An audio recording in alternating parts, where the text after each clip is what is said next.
Ətraflı yazılı cavab tələb olunan tapşırıqlar.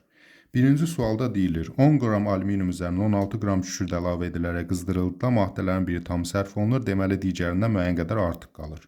Reaksiyadan sonra artıq qalan maddələrin kütləsini qramla birinci və reaksiya məhsulunun kütləsini qramla da ikinci olaraq hesablayın. Əvvəlcə burada deyilənləri kimya dilinə tərcümə edək, yəni reaksiyanın tənliyini yazaq. Deməli, alüminiumla kükürt reaksiyaya girib. Və bu zaman alüminium sulfid birləşməsi alınacaq. Birləşmənin formulunu tərtib eləmək üçün bilirik ki, alüminium 3 valentlidir. 3-ü gətirirəm bura. Kükürt 2 valentlidir, gətirdim bura. Alüminium 2S3 formulanı tapdım. Daha sonra əmsallaşdırma aparmalıyam. Çünki istənilən reaksiya sualında əmsallaşdırma aparmasaq, nəticələr səhv olacaq. 2 alüminium, burada 2 əmsal atıram. 3 kükürt, burada da 3 əmsalı qoyuram. Reaksiyada tamamilə əmsallaşdı. İndi burada deyir ki, 10 qram alüminium üzərinə 16 qram kükürt gəlib. 16 qram da kükürdün altından yazıram. Və indi bizdən nəyi istəyir? Deyir ki, hansından artıq qalıb, onu tapın. Və bir də alüminium 2S3 nə qədər əmələ gəlib, onu tapın. İndi biz bilirik ki, bunu hesablamaq üçün əmsallara uyğun burada nisbi atom kütlələri verir. Normalda nə qədər olar, onu hesablamalıyıq. Normalda 27 qram alüminiumdur. 27 2-nin 54 qram alüminiumdan 32 üçün 96 qram kükürt. Reaksiya girir və 150 qram alüminium 2S3 birləşməsi əmələ gətirir. Bəs yaxşı, indi biz buradan baxaq görək hansından çox sərf olunur, hansından. Mən görürəm ki, burada kükürtdən daha çox, alüminiumdan daha az sərf olunur və ümumilikdə heç tənasübsüz də bilirəm ki, bu onun 6da bir hissəsidir. Yəni 96-ın 6da bir hissəsi 16-dır, 54-ün də 6da bir hissəsi 9 qram. Deməli, bu hamısı sərf olunacaq. Bundan 1 qram artıq qalacaq. Amma yenə də tənasüblə hesablama aparmaq üçün nə edirik? Deməli, 96 qram 54 qramla reaksiyaya girirsə, bəs 16 qram nə qədərlə reaksiyaya girər? X. X də bərabərdir. 54 vurulsun 16, bölünsün 96. Daha sonra 16 ilə 96 ixtisar gedər, burada qalır 6. 54-ü də 6-ya böləndə 9. Deməli, 9 qram alüminiumla reaksiyaya girər. Burada 16 qramın hamısı sərf olundu, getdi. Amma 10 qramla 9-u sərf olunanda nə qədər artıq qalır? 1 qram. Yəni artıq qalan maddə alüminiumdur və ondan 1 qram artıq qalır. Bizdən də soruşur ki, artıq qalan maddənin kütləsini hesablayın. Onda birinci bəndə yazacağım. Artıq qalan maddənin kütləsi neçə qram imiş? 1 qram. Qramı da yazmam. Onsuz da burada qramı hazır verib də 1 cavabını yazaram. Yəni birinci sualın cavabı 1-dir sadəcə. Sonra keçəndə ikinci sualda nə deyir? Deyir məhsul nədir? Yəni bu. Məhsulun kütləsini hesablayın. Yəni bax bunu hesablayacağım. Bunu iki cürə hesablaya bilərik. 9 qram bu reaksiyaya girib, 16 qram bu. 9 16 25. Bir belə hesablaya bilərik. Bir də ki, tənasüb yoluna bura qoyaram x. Deməli, 16 qram buna görə də hesablaya bilərəm, buna görə də fərqi yoxdur. 16 qram, deməli 96 qramdan 150 qram əmələ gələrsə, 96 qram kükürtdən 150 qram məhsul əmələ gəlirsə, bəs 16 qramla nə qədər məhsul əmələ gələr? X. X də bərabərdir. 16 vurulsun 150. Bölünsün 96. 96, 16, 6-da 1, 150-ni də 6-ya böləndə 25. Yəni ikincinin də cavabı olacaq 25.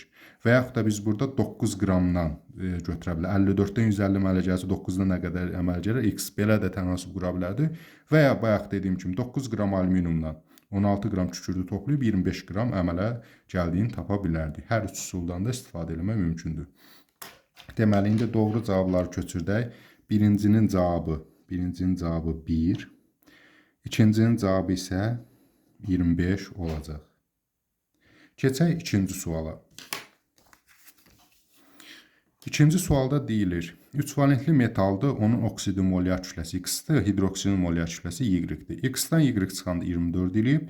İndi bizdən X-i, yəni bax bunu və Y-i, yəni bu hidroksidin molyar kütləsini hesablamaq tələb olunur. Əvvəlcə həmin o metalın oksid və hidroksidinin formullarını tərtib eləyək. Metalın oksidi yazıram metal O. Deməli, 3 valentli metal olduğunu bilirəm. 3 bura qoyuram. Oksigende sabit 2 valentlidir. 3-ü gətirirəm bura, 2-ni gətirdim bura. Yəni metalın oksidin formulu M2O3 şəklindədir. Bunu da kütləsin x qoyub, amma biz onu belə də ifadə eləyə bilərik. Yəni o x-i belə də ifadə eləyə bilərik. Metalın nisbi atom kütləsini bilmirəm, onu k ilə və yaxud da məsələn a hərfi ilə işarə eləyək. 2a üstə gəlinsin 16 üçün 48. Keçək digər tərəfə. Hidroksidi, metal dedik axı 3 valentlidir. Hidroksiddə OH-dır, onun da valentliyi 1-dir. 3 valentli olduğu üçün deməli o 3 dənə OH özünə birləşdirəcək.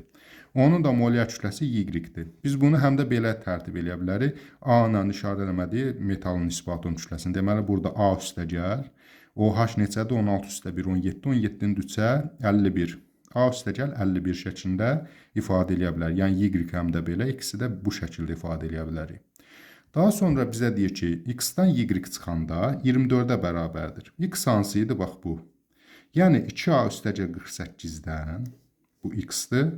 Y çıxanda, yəni bax bunu çıxanda, yəni a üstəcəl 51-i çıxanda neçəyə bərabər olar? 24-ə bərabər olar. O halda biz bu tənliyi həll eləyək. Yəni buradan a-ları ixtisar gedir. Bu mötərizəni açsaq, mötərizə açanda olacaq çıxa çıx 51. Yəni minusa minus 51. Bilir ki, mötərizə açanda üstəgəl çıxmaya çevrilir. Bunu çıxdıq buradan. Deməli 2a-dan a çıxanda qalır 1 dənə a. 48-dən də 51 çıxanda 48 gedir, çıx 3 şəklində olur. Deməli a çıx 3 24. A da bərabərdir. Hər iki tərəfə 3 gəlsə oldu 27. Yəni metalın nisbi atom kütləsi neçədir? 27. Amma məndən bunu istəmir. Məndən istədiyi nədir? X ilə Y. Yəni mən bunu tapmalıyam, emerin tapmalıyam, obje. Bunun bir də ümumi emerin tapmalıyam. O halda A-nın yerinə 27-ni qoyaram onun yerinə. Yəni 2 27-nin eləyəcək 54 üstə 48, bu da eləyəcək 102. Birincinin cavabı 102. Yəni X-in kütləsi, X burada 102-dir. Keçək Y-ki, yəni ikincini tapaq. İkinci də Y-dir. 27-ni tapmışdı. 27 üstə gəl, 17 üçün 51. Yəni 27 üstə 51 eləyəcək, deməli, 78. 78 eləyəcək, bəli. Deməli, Y-də 78-ə bərabərdir. O halda doğru cavabları köçürdək. Birincinin cavabı 102. İkincinin cavabı 78. Keçək üçüncü suala. Vərəqi dəyişək. Üçüncü sualda bu artıq baxan kimi, ümumiyyətlə qeyri-üzvü kimyanı keçəndə artıq baxan kimi bilinir ki, kuprum və SO4 birləşməsidir. Amma sualın özünü həll edək, çünki bu ətraflı yazılı cavab tələb olunan tapşırıqlarda izahı ilə birgə verək. Deməli, maddə kuprum XO4, oksigen kütlə payı 40%-dir, molyar kütləsi A-ya bərabərdir. X-in kütlə payı B-yə bərabərdir. A və B-ni tapmaq, yəni 1-nə 2-ni tapmaq tələb olunur. Bizə verilənlər təkcə burada oksigen kütlə payıdır, bir də burada A yerlərdir. Bunun əsasında AB-ni tapa bilərik. Nə edirik? Əvvəlcə kütlə payını düsturun yazaq. Kütlə payı oksigen, yəni oksigen kütlə payı bərabərdir. Oksigen kütlə payını necə tapıb? Deməli, 16 4-ün 64-ü yazıb surətdə oksigen kütləsi. Məxrəcdə də ki, 64 misli burada verib də, 16 4-ün 64 də budur, 128, amma x-i bilmirəm. X-dan da bir dənədir. Deməli, 128 üstə gəl x-i, vurub 100%-ə, tapıb neçə olub? 40% olduğunu tapıb. İndi biz bunu hesablamaqla x-in nisbi atom kütləsini tapa bilərik. Əvvəlcə nə edirik? Burada 100%-ə vur 40%-ə bu faiz hissələrini çevirəndə, yəni bu 100%-i çıxardıram, buradan hər iki tərəf faizləri çıxartdım, 100-ə böldüm, elədi 0,4. Yəni 64 bölünsün 128 üstə gəl x bərabərdir. 0,4 də nə deməkdir? Yəni 10-da 4 deməkdir də. İndi biz bunu tənasüb yolu ilə belə çarpazda vurub hesablaya bilərik. Və yaxud elə bura 0,4 yazsaydıq, bilirik ki, bölünən bölən qismət.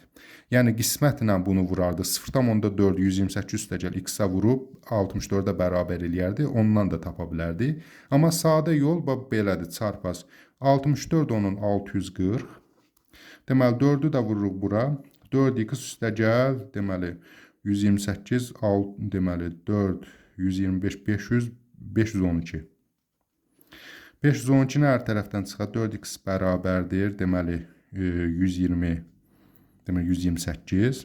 X də bərabərdir, 4-ü böləcəm, eləyəcək 64, 32. Yəni mən artıq burada x-in nisbi atom kütləsini tapdım. 32 olduğunu tapdım. İndi bunun əsasında molyar kütləni də tapa bilərəm. Kütlə payında. Yazıda demişdim Kuprum SO4-də elə kükürdün də kütləsi 32-dir burada. Bu yəni biclik variantıdır. Belə deyə də qapalı sual olsa tez üstündən keçə bilərdi. Açıq sualda tapmaq üçün indi nə edirik? 32 indi burada MR molyar kütləni tapmaq üçün 64 üstünə gəlinsin. X-in kütləsi 32 tapdıq, üstünə gəlinsin. 16 4-ün 64. Cəmləyərəm 120-sə 160. Yəni birincinin cavabı elədir. Birincinin cavabı elədir 160. Yəni A-nı tapmaq tələb edir də molyar kütlə elədir 160. İndi ikincini nə deyir bizə? B-ni tapın. Yəni X-in kütlə payı. Kütlə payı üçün də yəni omega X bərabərdir. Kəsr xətti çəkirəm. X-in kütləsi neçə idi? 32. Ümumi MR neçə tapmışdıq? Cəmləyəndə 160. Vururam bunda 100%, çünki faiz yazıb burada. Faizini tapmaq tələb olunur. Bərabərdir. 32 160-a 5-də 1, bu da eləyir elə 20%. Yəni ikincinin də cavabı olacaq 20. Buradan da belə nəticəyə gələ bilərik. Bura yazaq. Deməli, birincinin cavabı olacaq 160. İkincinin də cavabı oldu. Neçə tapdıq? 20 tapdıq. Keçək indi 4-cü suala.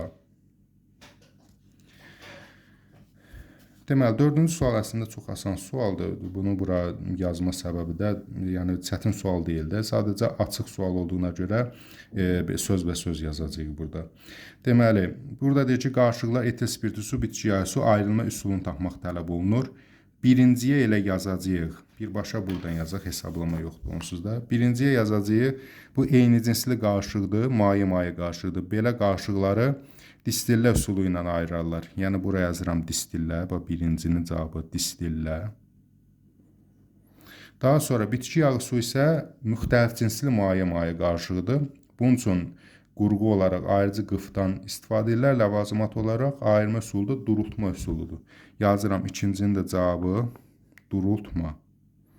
Sadə sualda, yəni birin X-in cavabı, birin cavabı distillədir, Y, yəni ikincinin cavabı durultmadır burada. Keçək 5-ci suala. 5-ci sualda deyilir.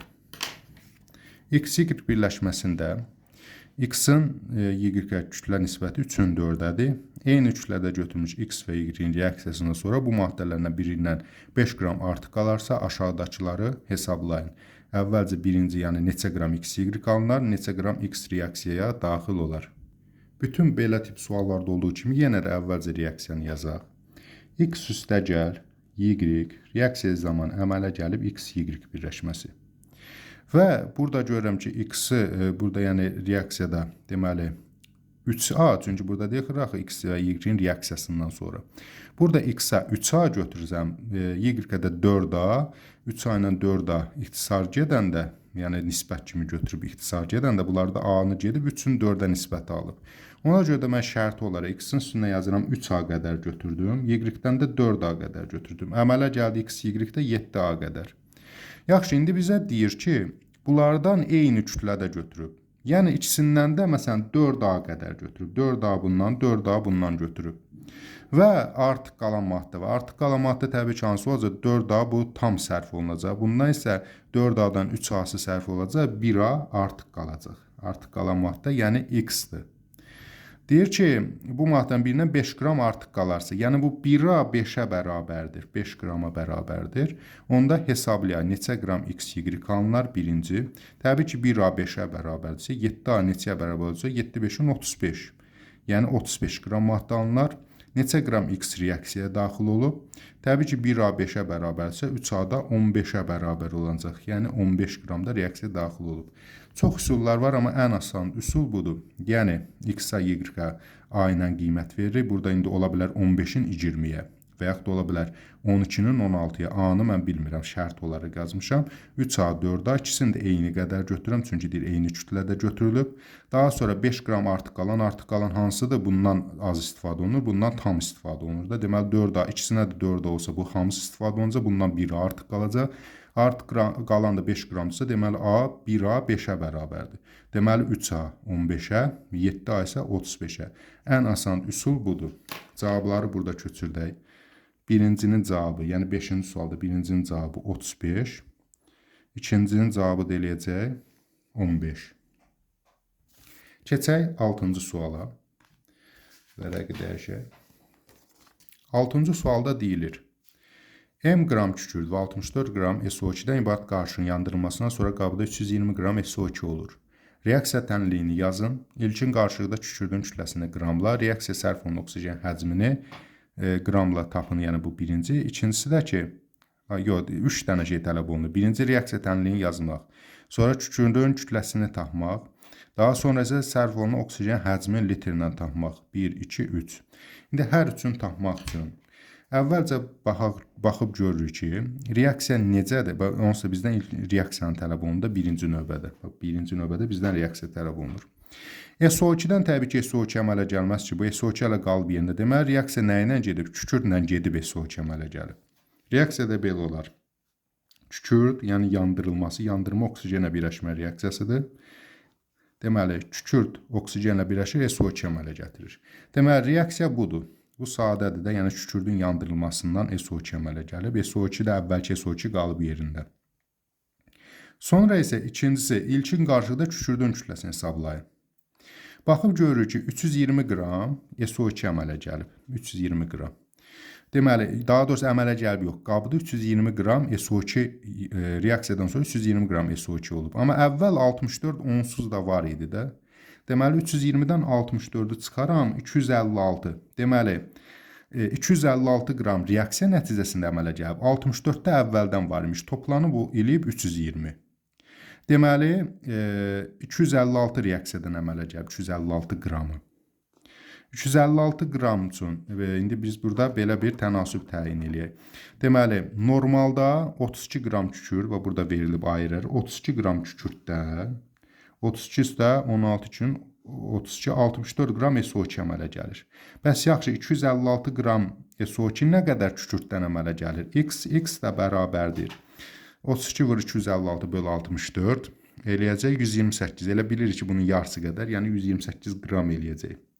Deməli, ilkin qarışıqda kükürdün kütləsi nə qədər imiş? 128 qram imiş.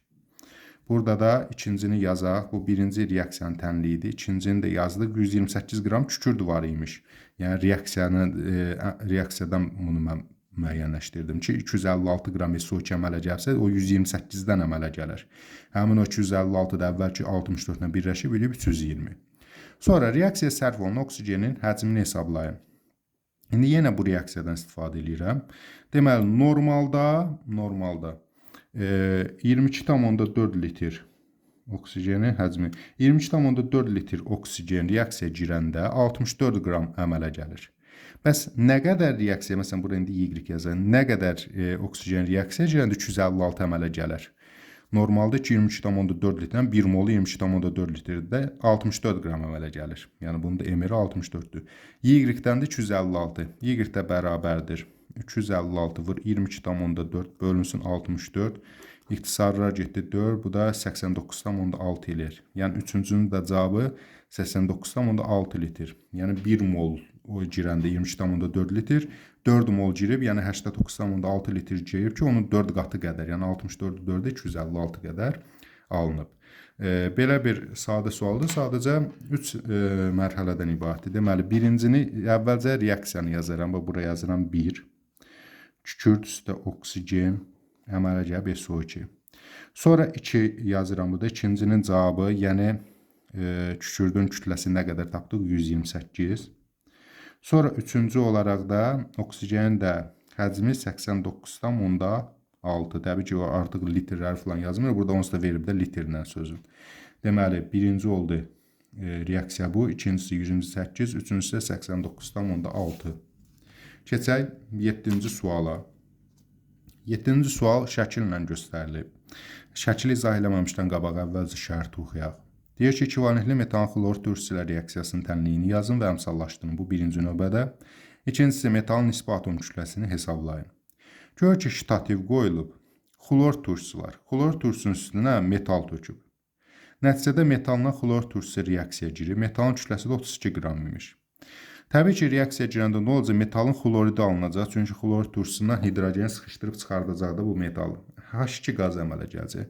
Əmələ gələn H2 qazı sınaq şüşəsinin üst tərəfindən və bu boru ilə keçirilir. Bu mühitdə də xlor var. Xlorda yandırılıb. Yəni hidrogenlə xlor reaksiya girib. Və bu zaman 56,8 qram birləşmə əmələ gətiriblər.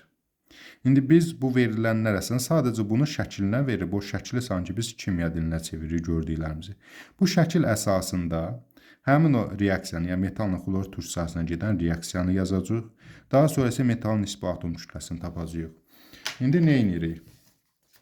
Əvvəlcə bunu biraz yuxarı qoyaq. Əvvəlcə baxırıq, reaksiyanı yazırıq belə metal. Üzərinə gəlsin, bax burada H xlordur. H xlor. Reaksiyada əməlcə baxı deyir, ikivalentli metal. Deməli, metal xlor 2 imiş, ikivalentli olduğuna görə. Üstünə də gəlib H2. Deməli, ikivalentli, bəli, xlor da bir valentlidir. 2, 1 və bu şəkildə, və formula bu şəkildədir. Deyir, reaksiyanın tənliyin yazın da əmsallaşdırın. İndi əmsallaşdırmağa keçək, onsuz da hesablamaq üçün əmsallaşdırmalıydıq. Deməli, baxıb görürük ki, burada 2 əmsalına tax. 2 hidrogen, 2 hidrogen, 2 xlor, 2 xlora metalda yerində. Deməli, reaksiya bax bu reaksiyadır. Biz bunu yazdı, bu birincinin cavabıdır. Metal üstə 2 H xlor. Deməli, metal xlor 2 üstə H2. Birincinin cavabı bu.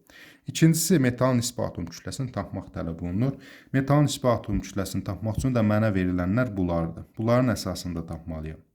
Onu bilirəm ki, 32 qram metal götürüblər. 32 qram metal götürüblər. Və əmələ gələn hidrogen nə qədər imiş onu bilmirəm. Ona görə oraya yazıram x qram. Amma onu bilirəm ki, həmin hidrogeni təzədən götürüblər və burada aparıblar, xlorla reaksiya salıblar. Nəticədə belə bir reaksiya gedib də hidrogenlə, həmin o hidrogenlə x qram buraya yazıram. Həmin o hidrogenlə xlor reaksiya girib, H xlor əmələ gəlib. Əmələ gələn maddənin də kütləsi olacaq. Yox, bu 56,8 xlorun kütləsidir burada. 56,8 qramla reaksiya girib. İndi mən bunun əsasında, yəni bunu birbaşa metalın kütləsini tapamıram. Əvvəlcə bu reaksiya əsasında x-i tapacağım, sonra x-i gətirib qoyacağım bunun yerinə, bunun əsasında da metalın nisbi atom kütləsini tapacağım. Deməli, nə edirik? Normalda hidrogen 2 qramdır. Burada ayrı verməyib, onsuz da biz bilirik də hidrogen 2 qramdır. Yəni 1 qramdır, 1-2-nin 2. Xlor da ki 35,5 götürüb 2 qram hidrogen 71 qram xlorla reaksiya girir. Bəs nə qədər hidrogen 56,8 ilə reaksiya girər? X. Bu tənasibi qururam, bu tənasib əsasında hesablayıram. X də bərabərdir. 2 vurulsun 56,8 bölünsün 71. İndi bu hesablamanı aparıb x-i tapacağım mən buradan. Deməli, 7,1-ə bölsək burada, çünki buradan 8, bu 0,1 hissəsi və buna düşəcək də. 7,1-ə böləndə bu eləyir 10. Bunu da 7,1-ə böləndə 8, 7, 8-in 56, 1, 8-in də 8. Yəni bu da eləyəcək 8. 8 üçün 16 böldüm, 1,6. Bunu necə istəyirsə hesablayın. Yəni riyaziyyat hissəsi sizin öz şəxsi müstəqil işinizdir. Əsas odur, sonda nəticə düz olsun. Deməli, nə qədər imiş hidrogen? 1,6 qram imiş. Yəni 2 qramla 71 qram reaksiya girirsə, 1,6 ilə də 56,8 reaksiya girir. Bu reaksiya, yəni buradakı gedən proses əsasında mən hidrogenin 1,6 olduğunu tapdım. Gətirdim burada x-i sildim, yazdım bura 1,6 qram. İndi mən bilirəm ki, qarışmasın bir-birinə, burada qarşılıq yaranmasın. Bilirəm ki, normalda metalın kütləsi tutaq ki, x-dir. X qram metaldan, burada da əmsal olmadığına görə 1,2-nin 2 qram hidrogen alınmalıydı. X qram metaldan 2 qram hidrogen alınmalıdır. Amma 32 qramla 1,6 alınıb. O halda mən x-i bax tapa bilərəm də burada, yəni nisbi atom kütləsini. X bərabərdir. Deməli, 32 vurulsun 2 bölünsün 1,6. 1,6 ilə 32, 20 vur 2, 40. Yəni x, yəni burada metal nisbi atom kütləsi 40 olacaq. Bizdən də elə metal nisbi atom kütləsinin tələb olunur da 40-a bərabərdir. İkinci də burada eləyir 40. Yəni birinci reaksiya, ikinci bu. İndi səliqəli şəkildə burada cavabı yazaq. Birinci, yəni əvvəlcə reaksiyanı yazaq. Metal üstə 2H xlor reaksiyadan əmələ gəldi. Metal xlor 2, üstə H2. Bu birinci. İkinci də olacaq, nisbi atom kütləsi neçə tapdıq? 40. Yazırıq 40. Deməli, yoxlayır. Metal 2H klor, metal klor 2H2. Bu da 40-a bərabər olacaq. Keçək indi 8-ci suala. 8-ci sual cədvəl verib bizə. Üzvü maddədir bu. Üzvü maddəni verib, kütlə nisbətini göstərib və onun əsasında M və N-i tapmaq, yəni buradakı indeksləri tapmaq tələb olunur. Mənə məlum olan oksigendir burada. Yəni 16 üçün 48 şəklində. Onun əsasında əvvəlcə mən bunu tapacam, sonra digərini tapacam. Nə edirik? Bir dənə deməli, baxaq, oksigen neçədir burada? 16 üçün 48 yazdım bura. 48-i hidrogenin kütləsinə bölüb, yəni buradakı kütləsinə, cavab alınıb 8. Deməli, mən buradan H-ı tapa bilərəm də, bölünən qismət sadə bir tənlidir. 48-i 8-ə 6. Deməli, hidrogen neçə imiş burada? 6 imiş. Hidrogenin də nisbi atom kütləsi 1 olduğuna 6-nı 1-ə bölərəm. H6 çıxdı burada. H6. İndi C tərəfi tapmalıyam. H6 oldu. Yəni, burada M-də nə idi? Hidrogenin indeksi. Birincinin cavabını artıq tapdım. 6. Keçir indi ikinci tərəfə, deyir ki, karbonu hidrogenə nisbəti, karbonu bilmirəm. Amma hidrogeni bilirəm, artıq tapmışam, 6 olduğunu tapmışam. Karbonu 6-ya bölüm, neçə cavabı çıxıb 6, yenə bölünən qismət. Karbon bərabərdir, 6 6-nın 36. 36-nı 6-ya bölüb ki, 6 eləyib də. 36-nı da buradakı karbona bölüləm, 12-yə bölüləm, eləyir 3. Yəni 3 12-nin 36 eləyər. Deməli, artıq formulanı tapdım. C3H6 O3 formulalı bir birləşmə imiş. Və indi buradan da N, C-nin indeksi idi. N-i də tapmış onsuz da. İkinci də elədi 3. Yəni burada olacaq, deməli, birincinin cavabı 6, ikincinin də cavabı 3. Ən sadə yolu budur. 21-ci səhifədən davam edirik. Baxaq 9-cu suala. Duzlar verib, tərkibindəki elementlərin kütlə payı göstərilib və bizdən Y-in nisbi atom kütləsinin X-in fərqini, bir də BA nisbətini, yəni oksigenin kütlə paylarının nisbətini tapmaq tələb olunur. Əvvəlcə baxıb görürük ki, kükürdün hər iki birləşmədə kütlə payı eynidir, yəni N-ə bərabərdir. Məsələn, tutaq ki, bunda da 20%-dir, bunda da 20%-dir. O halda biz bu nəticəyə gələ bilərik ki, bunların MR-ləri eynidir. Bunu biz yazılı şəkildə yazsaq belə deyə bilərik. Məsələn, burada kükürdün kütlə payı omega S bərabərdir. Kükür neçədir? 32 surətdə. Məxrəcdə isə yazırıq. X üstəgəl SO4 deyil, 32 üstə 16, 4, 64, 96. Bunda da eyni nəticə çıxır. Məsələn, A faiz, məsələn, M faiz yazıb bura, M faiz. Daha sonra o birində də kükür, məsələn, 32-ni bölüb Y üstəgəl 80, yenə M faiz çıxıb. Bu onu göstərir ki, yəni bunların kütləsi MR X üstəgəl 96 ilə Y üstəgəl 80 bir-birinə bərabərdir. O halda biz nə edirik?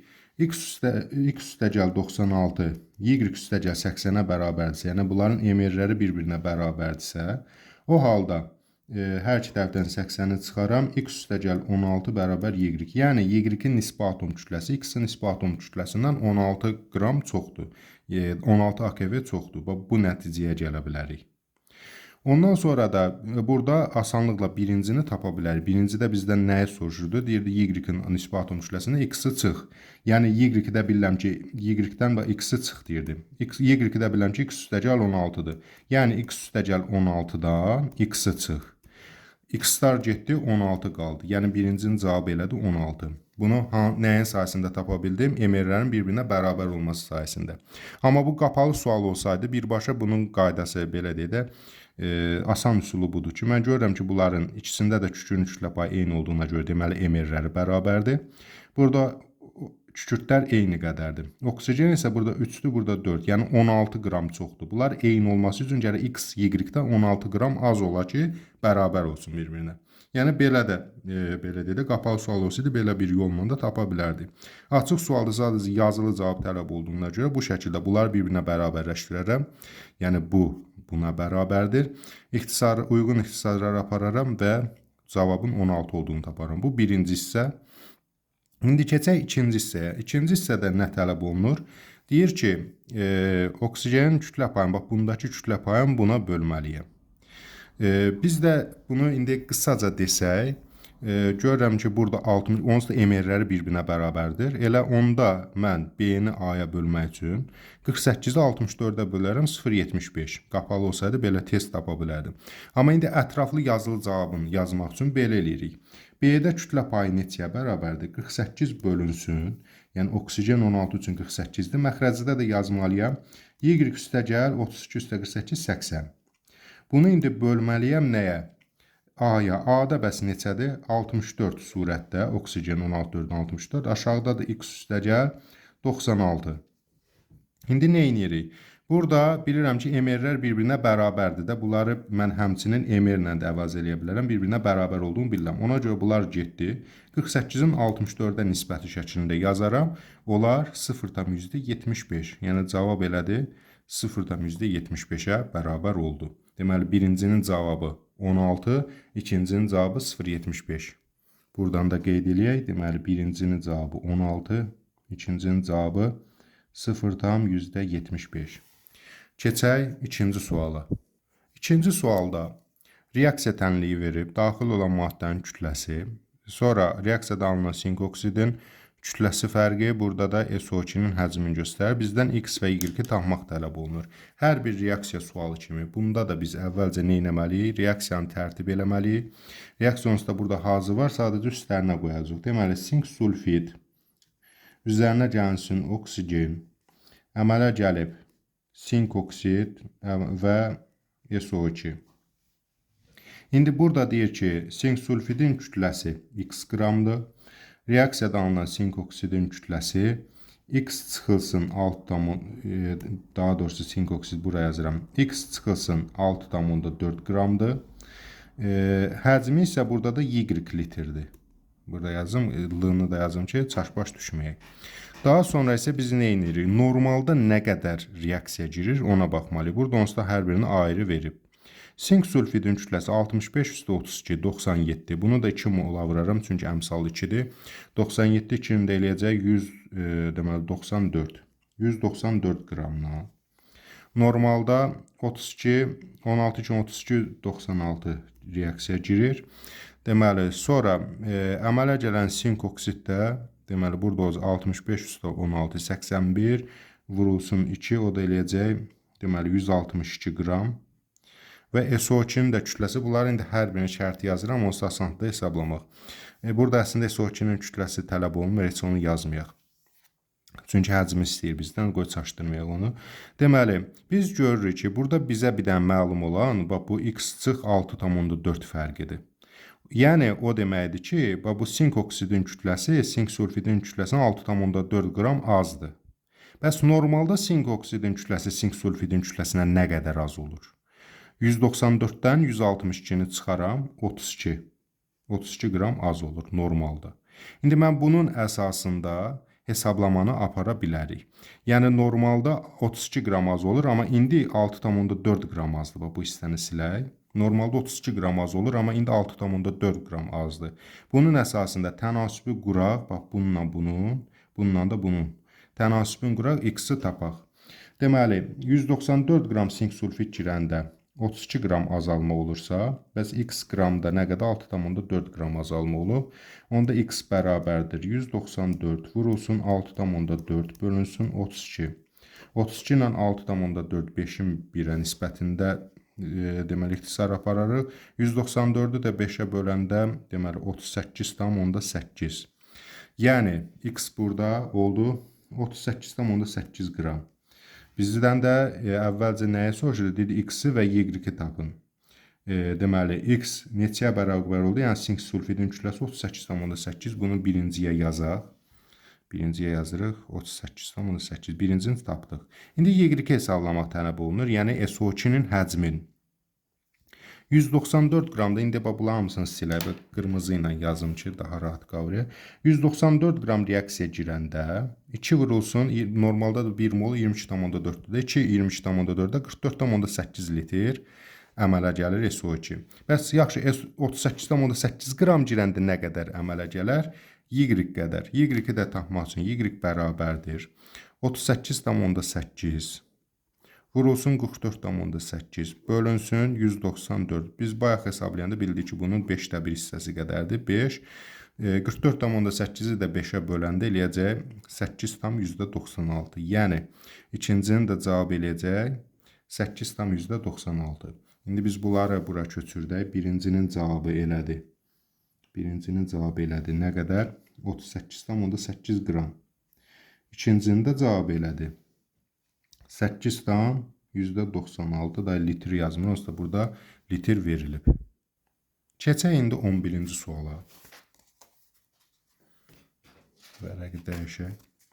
Deməli, 11-ci sualda görürük ki, maddələr verilib, oksigen kütlə payı verilib. Bizdən X-in nisbi atom kütləsi tələb olunur. Daha sonra isə digərində, onsuz da biz X-in əvvəl nisbi atom kütləsini tapmalıyız. Sonra burada kütlə payını tapa bilərik, oksigen kütlə payı.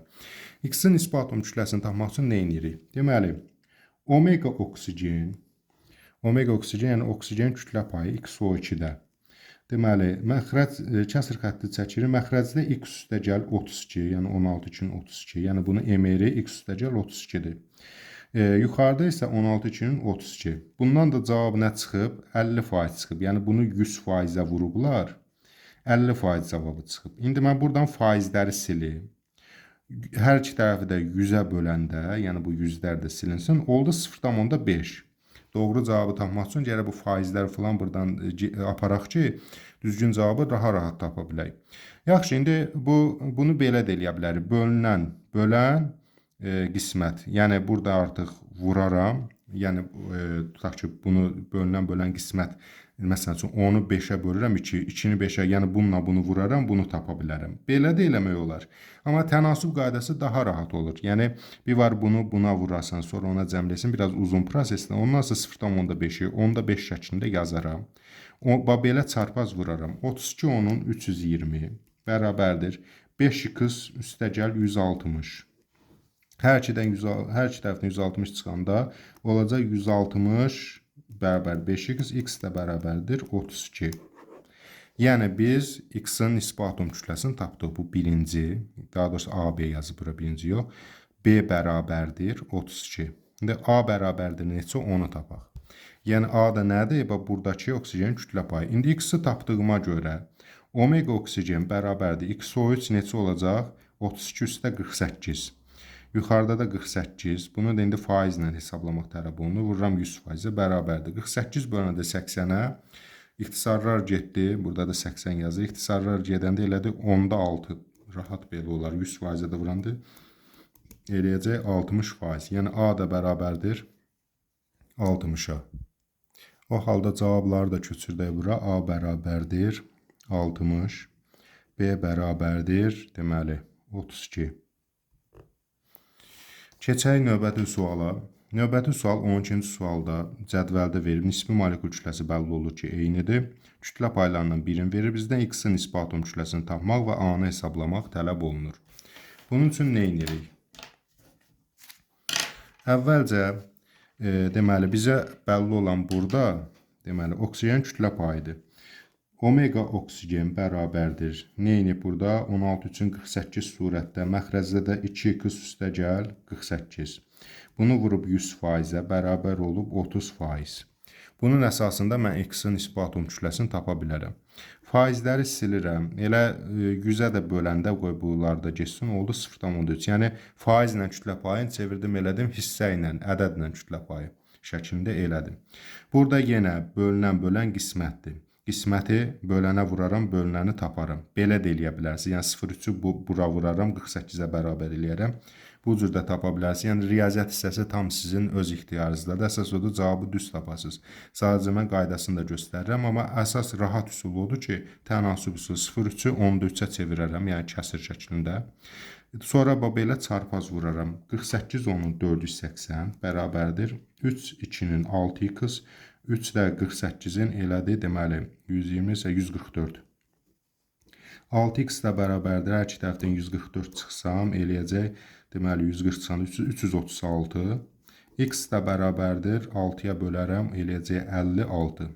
Deməli, nisbi atom, X elementin nisbi atom kütləsinin 56 olduğunu tapdım. Birinci 56, birincini tapdım. İndi ikincini tapaq. İkincini tapmaq üçün nə edir? İkinci görəv ümumiyyətlə nədir? A-nı hesablayın. Yəni bax buradakı nisbi, daha doğrusu oksigen kütlə payı, bax buradakı kütlə payını tapmaq tələb olunur. Bunun üçün əvvəlcə nisbi molekul kütləsini, bax bunun nisbi molekul kütləsini tapsam, elə bunun da nisbi molekul kütləsi o qədərdir. Yaxşı, onda 56-nı vururam 2-yə. İndi hesablayaq da bax bunun x2 üçün kütləsini. 56-nı vuraram 2-yə. Üstünə gələrəm 48, 56, 2-ni 112 üstə 48, 160. Yəni M 160-a bərabərdir. O halda nə edirik? Deməli, bölürük burada oksigenin, omega oksigen bərabərdir. 160 məxrəcə yazırıq. Surətdə isə 16 4-dən 64. Vururam burada da 100%-ə bərabərdir. Hər iki tərəfi ixtisar eləyək ki, elə 10 qalsın da burada. 16-ya ixtisar eləndə 10-da 4, bu da eləyir 40%. Yəni doğru cavab olacaq. Burada da ikincidə 40%. İndi bunları köçürdək. Burada deməli elə buraya yazaq da. Birinci 56, ikinci 40. Faizi yazmırıq ora. Keçək 13-cü suala. 13-cü sualda deyilir, 1 mol üzvü maddə. Bu yanan zaman burada indi nələrdən nə qədər sərf olunub qrafikdə göstərib. Deyir ki, mol sayının zamandan sonra dəyişmə qrafikinə üzvü maddə molekulunda atomların sayını, atomun sayını tapmaq üçün təbii ki, onun formulasını, indekslərini bilməliyik və karbon kütlə payını faizlə, yəni omega C-ni tapmalıyıq. İndi nə edirik? Üzvü maddə bilmirəm hansı maddədir, amma onu bilirəm ki, burada 3 element var, elə hər üçündən yazdım, yəni CX, HY, O, Z. Ola bilsin ki, Z burada 0 olsun, CX, HY olsun. İndi mən hələ bilmirəm, amma bunları bu 3 elementin olduğunu görüb belə yazıram. Deməli, yanması zamanı, yanma nə deməkdir? Yəni, oksigenlə birləşmə reaksiyası. Bu zaman əmələ gələcək CO2, istənilən üzvü maddə, belə deyək də, karbohidrogen olsa və yaxud da oksigenli olsa, karbon qazı ilə su əldə olunacaq. Təbii ki, digər üzvü maddələrdən də tərkibindəki elementdən asılıdır. Nəysə, o barədə çox danışmayaq. Üzvü maddə yanıb və CO2-ni H2O əmələ gəlib. İndi burada mol miqdarları verilib. Baxıb görürük ki, oksigen 4,5 moldan 0-a qədər elinib. Yəni, bundan 4,5 mol sərf olunub. Karbon qazı 0-dan 3 mol əmələ gəlib. Yəni, bundan 3 mol. Bunu əmsal şəklində qabağına da yaza bilərdik. Sadəcə mən burada yer qoymadım, ona görə üstündən qeyd edirəm. Sonra H2O-dan da 4 mol əmələ gəlib. İndi bunların əsasında, atom sayıları əsasında bunu tapa bilərəm. Karbon 3 dənədir. Sol tərəfdə burada olmadığına görə deməli bura yazmalıyam. Oldu C3. Sonra hidrogen 4, 2-nin 8 hidrogendir. Burada olmadığına görə hamısı burada olacaq. C3H8 oldu. Daha sonra baxıb görürəm ki, 3, 2-nin 6 oksigen burada, 4 oksigen də burada, 10 oksigen. Burada isə 4 yarım 2-yə vururam, elədi 9 oksigen. Deməli, oksigenin biri də bunun tərkibindədir, Z də 1-dir. Bunu əmsal şəklində qarşısında da yazsaydı, yəni eyni proses gedir. Sadəcə mən burada üstündən yazdım, yer qalmadığına görə. Formulanı tapdım. İndi bizdən nə tələb edir? Deyir ki, molekulda atomlar ümumi sayı. Birinci bunu soruşur. Baxıb görürəm 3 üstə 8 üstə 1. Neçə elədi? 12. İkinci nəyi soruşur? Karbonun kütlə payını faizlə hesablayın. Yəni, burada omega karbon bərabərdir. Kəsir xətti üstə 12 üçün 36. Aşağıda 36 üstə gəl. Hidrogen 8 üstə gəl. Bu da 16. Bu da eləyəcək 24, 60. Bunu da 100 faizlə soruşur. Hə, faizlə soruşur. Deməli, 60-da 36 ixtisar gedəndə 60%. Yəni, ikincinin də cavabı olacaq 60. Deməli, birinciyə yazırıq 12, ikinciyə də yazırıq 60. Keçək 14-cü suala. 14-cü sualda maddələr verib, kükürdün kütlə payını verib, həmin o kütlə paylarının nisbəti 0,6-dır. X elementin nisbi atom kütləsini tapmaq tələb olunur və B-ni, yəni kükürdün kütlə payı nə qədərdir? Bunun içərisində onu tapmaq tələb olunur. Burada verilib B bölünsün A. Yəni, əvvəlcə B-nin kütlə payını burada yazaq, sonra A-nı burada yazaq. Bir-birinə bölək, 0,6-ya bərabərləşdirək. Deməli, X2S-dəki kükürdün kütlə payı necə olacaq? Kükürd 32-dir, 32 birin 32. Bölürük. 2 dənə X var. 2X üstə gəl 32. İndi bunu bölürük. Yəni, B-ni bölək A-ya. Axı, burada B-ni A-ya bölüb 0,6 eləyib. Onda A-nı da burada yazıram. Kükürd yenə 32-dir. Altda isə məxrəcdə x üstəgəl 32-dir. Burada 2x üstəgəl 32-dir. Burada tək x-dir. X üstəgəl 32 bərabərdir neçəyə? 0,6-nı mən 10-6 şəklində də yaza bilərəm də, tənasüb quranda daha rahat olur belə. Daha sonra bunu vurmaya çevirən zaman nə edirik? Vurmaya çevirəndə surət və məxrəcin yerini dəyişir. Bölmə işarəsini vurma işarəsini əvəzləyək. 32-ni çevirək alta, x üstə 32-ni də çevirək yuxarıya. Demək, 32-lər ixtisar getdi. O halda bu olacaq 32 üstəgəl x bölünsün 2x üstəgəl 32 bərabərdir 10-6. Deməli, burada 10-u vuracam bu tərəfə. Olacaq 320 üstəgəl 12x bərabərdir 6-nı da bu tərəfə.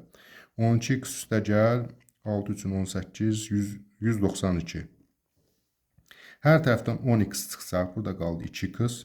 Hər tərəfdən də 192-ni çıxsaq, deməli, burada qaldı 128. Yaxşı 2x 128 isə tək x neçədir? 64. Yəni, x elementinin nisbi atom kütləsi olacaq 64. Bu birincidir. Bu birincidir 64. İndi ikinciyə baxaq. İkinciyə baxanda görürük ki, B-ni hesablamaq tələb olunur. Yəni, buradakı kükürdün kütlə payı. Artıq mən bilirəm ki, 64-dür. Deməli, omega S bərabərdir. Surətdə 32, məxrəcdə də 64-2-nin 128 üstə 32. Bunu da vuraq 100%-ə bərabərdir. 128 üstə 32, 160 ilə. 160-da 32, ixtisara gedəndə 5-də 1, bu da 100-ün 5-də 1-i 20%. Yəni, ikincinin də cavabı olacaq 20%. 15-ci suala baxırıq. Reaksiyaya daxil olan maddələr verilib. Reaksiya nəticəsində alınan mis sulfidin kütləsi göstərilib. Maddələrdən biri tam reaksiyaya daxil olarsa, M-i və reaksiyadan sonra qabıda qalan bərk qalınlıq tərkibində kuprum sulfidin kütlə payını hesablayın. Bu tip suallarda birinci həmişə reaksiyanın tənliyini tərtib eləmək lazımdır. Nə edirik? Mis üstəgəl, kükürt, əmələ gəlib mis sulfid. Əmsallarda hamısı birin birədir. Daha sonra biz normalda nə qədər kütlələr daxil olar ona baxaq. Deməli, mis 64 qram, kükürt 32 qramla reaksiya daxil olar, 96 qram mis sulfid əmələ gətirər. Amma biz burada görürük ki, 48 qram reaksiyada nəticəsində mis sulfid əmələ gəlib. Bundan da M qram götürüb, bundan da 4 M qram. Əvvəlcə baxaq görək, 48 qram üçün nə qədər kükürt, nə qədər mis sərf olunar. Bunun üçün tənasüb üsulundan istifadə edə bilərik. Misal üçün, 32 qramdan 96 əmələ gəlirsə, bəs neçə qramla 48 əmələ gələr? X də bərabərdir 32, 48-ə vurub 96-ya bölmək və bu zaman alınacaq 16 qram kükürt lazımdır.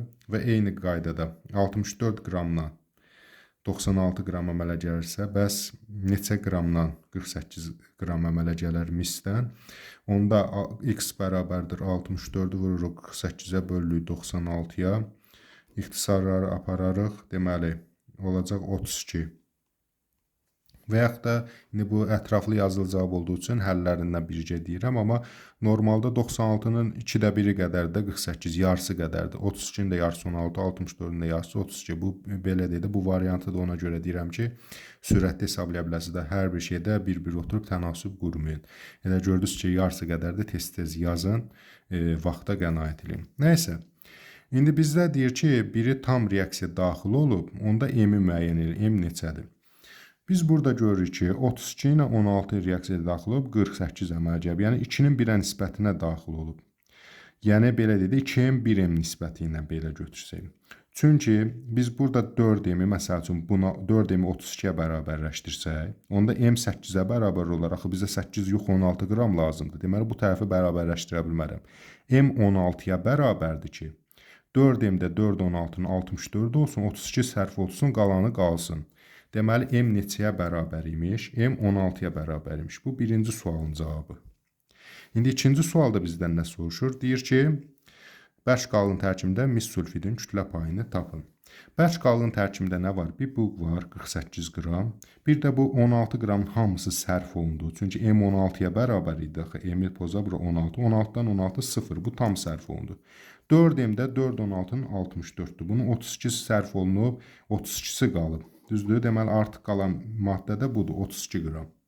Deməli, cəm bir yerdə bərk qalıq nədir? Bu tam sərf olundu, getdi. Bundan bu qalıb. Bundan 32 qram qalıb. 64-dən 32-si gedib 32 qalıb. Bundan da 48 əmələ gəlib. Bərk qalıq cəmi bir yerdə 32 üstə 48 və onun tərkibində də kütlə payı, mis sulfidin kütlə payı 48-dir. Yəni 80-də 48, bunu da 100%-ə vurarıq. Deməli 80-də 48, 10-da 8, deməli 8-ə böləndə eləyəcək 10-da 6, bu da 60% eləyər. Yəni ikincinin də cavabı 60-dır. Yəni həmin o bərk qalıqda 60% mis sulfiddir, 40% də misdir. Yəni reaksiya daxil olmayıb, artıq qalan misdir. Yəni burada indi biz köçürdək bunu. Burada yazaq deməli birinci 16-dır. İkinci də 60-dır. Sonra indi keçək 16-cı suala. A maddəsinin tərkibinə X, Y elementləri daxildir. Burada qeyd eləyək. Deməli, X, Y elementləri daxildir, amma ondan nə qədər daxildir bilmirəm. Yəni, indekslər bilmirəm. A, B ilə işarə eləyək hələlik. Kütlə payları verilib. Nisbi atom kütlələrin bir-birinə nisbəti göstərilib. Və nisbi molekul kütləsinin ayrı, Y-in ayrına böləndə N alınır. Deməli, X, Y elementlərini təşkil olunan A maddəsi molekulunda olan atomların sayını gələk mən A, B-ni tapam ki, atomların sayını tapa biləm. Və N-i hesablayın. Bu sualı həll eləmək üçün nə edirik? Deməli, X-in kütlə payı neçədir? 70%. Deməli, Y-in kütlə payı neçədir? 30%. Biz də bilirik ki, indeksləri tapmaq üçün bunlar faizləri, yəni kütlə paylarını yuxarıda yazıb, indeksləri də aşağı, daha doğrusu nisbi atom kütlələri də aşağıda yazmalıyıq. Yəni kütlə paylarını yuxarıda yazdıq, surətdə yazdıq, məxrəcdə isə nisbi atom kütlələrini yazmalıyıq. Nisbi atom kütlələrini bilməsəydə onların nisbətini bilirik. Yəni görürük ki, X-in nisbi atomun kütləsini Y-in nisbi atom kütləsinə böləndə 3,5 alınıb. Deməli, X-in nisbi atom kütləsi Y-dən neçə dəfə çoxdur? 3,5 qədər. Digər deyişlə X bərabərdir 3,5 Y qədər. Ayrıları indi də yazmıram burada. 3,5 Y ayrı qədərdir ki, o 3,5-i 1-ə böləndə 3,5 eləyib.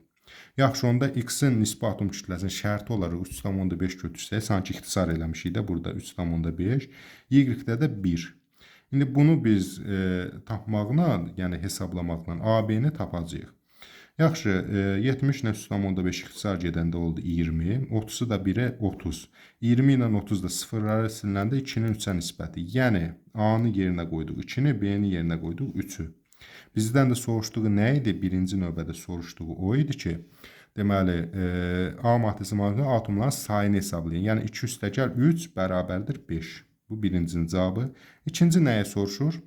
N-i hesablayın. N nədir bəs? MR-in, yəni bax bunun ümumi kütləsinin Y-ə nisbəti. Bunun ümumi kütləsi nəyə bərabərdir? Yəni X2 Y3-ün kütləsi nəyə bərabərdir? X 3,5 Y-ə bərabər idi də, düzdür? Onda biz bunu bərabərləşdirək 3,5 2-yə 7 Y üstə 3 Y 10 Y götürə bilərik. Yaxşı, deyir ki, MR-i Y-ə böləndə, yəni 10 Y-i Y-ə böləndə N eləyir. N də neçəyə bərabər olar? Y-lər çıxarıq 10-a. Deməli, ikincinin də cavabı elədir 10. Burada indi bunu köçürdək. Deməli, birinci oldu 5, ikincisi də oldu 10. Keçək növbəti suala, yəni 17-ci suala. 17-ci sualda baxıb görürük ki, sabit valentli metallarda valentliyi verilib, oksidin nisbi molekul kütləsi və hidroksidin nisbi molekul kütləsi. Əvvəlcə oksidlə hidroksidin formulalarını tərtib eləyək. Görək bu formulalar hansıdır? Sadəlik üçün bura yazaq. Bura oksid yazaq. Bura hidroksid yazaq. Deməli, formulları biz bilirik ki, X2-dir. Oksidin formulunu düzəltmək üçün, yəni 2 valentli olanda X2, oksigen də 2-dir də. Bunlar gəlir çarpaz və ixtisar gedir. Yəni, birincinin formulu X oldu. Y-in oksidin formulu isə Y 3 valentlidir. Deməli, Y 3 valentlidir, oksigen də 2 valentlidir. 3 gəlir bura, 2 gəlir bura. Y2 OH şəklində düzəltdik. Digər tərəfdən hidroksid. Hidroksid OH qrupasının valentliyi 1 olduğuna görə 2 valentlidə olacaq XOH2, 3 valentlidə olacaq YOH3. Bu şəkildə tərtib elədik. İndi bizə nisbi molekul kütlələri ilə bağlı hesablama tələb olduğu üçün nisbi molekul kütlələrini tapaq. Burada x üstəgəl 16 eləyəcək. Burada 2y üstəgəl 16 üçün 48 eləyəcək. Burada 17 də o h qrupası 1 üstə 16 17. 17 üçün 34. X üstəgəl 34 eləyəcək. Burada y üstəgəl 17 üçün 51 eləyəcək. Yəni buradakı oldu A, buradakı oldu B, bu oldu C, bu da oldu C çıx 24. Bu şəkildə bunları indi yazdıq. Bu yazdıqlarımız əsasında hesablamaları aparaq. Əvvəlcə deyir ki, birincidə deyir ki, B ilə A-nın fərqini tap. B çıx A. B hansıdır? X üstəgəl 34. A hansıdır? X üstəgəl 16. Bunların indi fərqini tapmalıyam mən. Deməli, mötərizə xaricinə çıxardanda olacaq çıx x çıx 16. Yəni üstəgəl çıxmaya çevrildi. X ilə x getdi. 34-dən də 16-nı çıxanda elədi, deməli 18. 18-ə bərabər olacaq. Deməli, birincinin cavabı 18. İkinciyə keçək. İkincidə bəs nə deyir? Deyir C-ni tapın. C, yəni bax bunu tapın. Baxıb görürəm ki, bax bu C-yə bərabərdir. Bu C çıx 24-ə bərabərdir. Deməli, mən nə edə bilərəm? 2y üstəgəl 48 və bu C-dən 24-ü çıxsa, yəni bax bu C-dir də, bu 2y üstəgəl 48 C-dir. Bundan 24-ü çıxanda neçəyə bərabər olur? Y üstəgəl 51. Yəni bunları yazdım bura. Bunda bilirəm ki, bu C-yə bərabərdir. Bu da C çıx 24. Deməli, bundan 24-ü çıxanda buna bərabər olacaq da. Bu fikri buradan aydınlaşdıra bilərik. İndi biz buradan bunu həll eləyək. Deməli, burada eləyəcək y-lər hər iki tərəfdən 1 y çıxanda qaldı. Bu sol tərəfdə tək y. Sonra 24-dən 48 bura oldu 24. Üstə 24, burada üstəgəl 51. Hər iki tərəfdən 24-ü də çıxanda y bərabərdir 27. Yəni, deməli, C-ni hesablamaq lazımdır. Mən burada nisbi atom kütləsini tapdım 27 olduğunu. İndi bir də bu 27-ni gətirməliyəm. Buraya 2 27-nin 54, üstə 48, 102. 102 olduğunu taparam. Yəni, bunu onsuz da C-ni tapmaq üçün birinci y-i tapmaq lazımdır ki, hesablaya bilək. Yəni, y-i də tapdıq 27, 54, 48 üstünə gəldi, 102-yə bərabər oldu. İndi isə köçürdək burada. Deməli, birincisi oldu 18. İkincisi də oldu 102. Keçək 18-ci sualı. Deməli, burada ağ vərəq qoyaq. Düşür. Deməli, 2x üstə O2, 2x sotənli üzrə reaksiya daxil olan və anlamadan kütlələrin zamandan sonra dəyişmə qrafiki verilir. Bu qrafiklərdə burada kütlələr göstərilir. Burada da zaman keçdikcə, yəni reaksiyanın sonuna doğru kütlələr necə dəyişib onu göstərir. Burada B böl A 1,2 olarsa B-ni tapmaq tələb olunur və X elementin nisbi atom kütləsini hesablamaq tələb olunur. Əvvəlcə reaksiyanı yazaq. 2x üstəgəl O2 əmələ gəlib 2xO. Buradan baxıb görürük ki, x A qramdan, deməli, A qramdan 20-yə qədər düşüb. Deməli, x-dan nə qədər sərf olunub? A çıx 20 qədər. A çıx 20 qədər sərf olunub, 20-si də artıq qalıb. İndi burada da 2 dənə maddə var da, bunun biri, bax bu x-dırsa, deməli, bu da avtomatik oksigen olacaq. 32-dən 0-a qədər düşüb. Deməli, bundan nə qədər sərf olunub? 32 qram. Daha sonra əmələ gələn 2xO-da 0-dan qalxıb B-yə qədər. Yəni, B qram qədər əmələ gəlib. İndi biz bunun əsasında hesablama apararaq belə bir nəticəyə gələ bilərik ki, B bərabərdir. B bərabərdir. Bu kütlələrin cəminə görə, yəni belə deyək, maddə kütləsinin saxlaması qanununa görə B nəyə bərabər olacaq? Bunların cəminə bərabər olacaq. Yəni, A çıx 20 ilə 32-ni cəmləyərəm. A çıx 20 üstəgəl 32, bu da bərabər olar A üstəgəl 12-yə. Qısacası B bərabərdir A üstəgəl 12.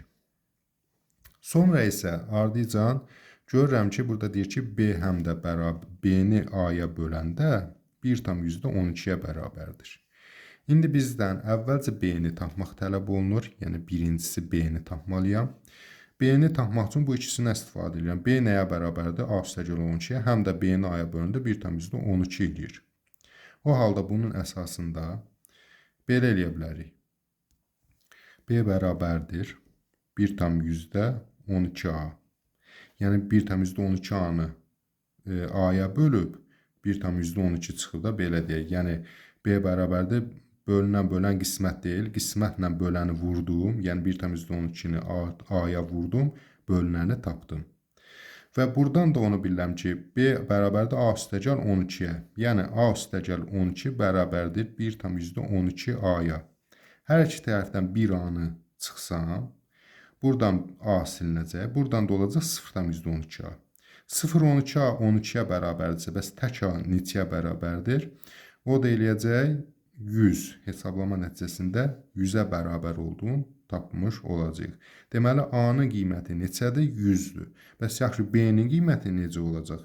B də bərabərdir 1/12 vurulsun 100-ə, olacaq 112. Və yaxud da ki, buradan da tapa bilər. B bərabər 100-12, 112. Yəni, birincinin cavabını artıq tapdıq, 112. İkinci nə tələb olunur bizdən? X elementinin nisbi atom kütləsini tapmaq. Yəni, buradakı bu X elementi var. Onun nisbi atom kütləsi nə qədərdir? Onu tapmalıyıq. B-nin 112 olduğunu bildik. A-nın isə 100-dən 20 çıxanda 80 olduğunu bildik. Deməli, 80-də bölməliyəm 2-yə əmsalına. 82-yə X bərabərdir 40 qram.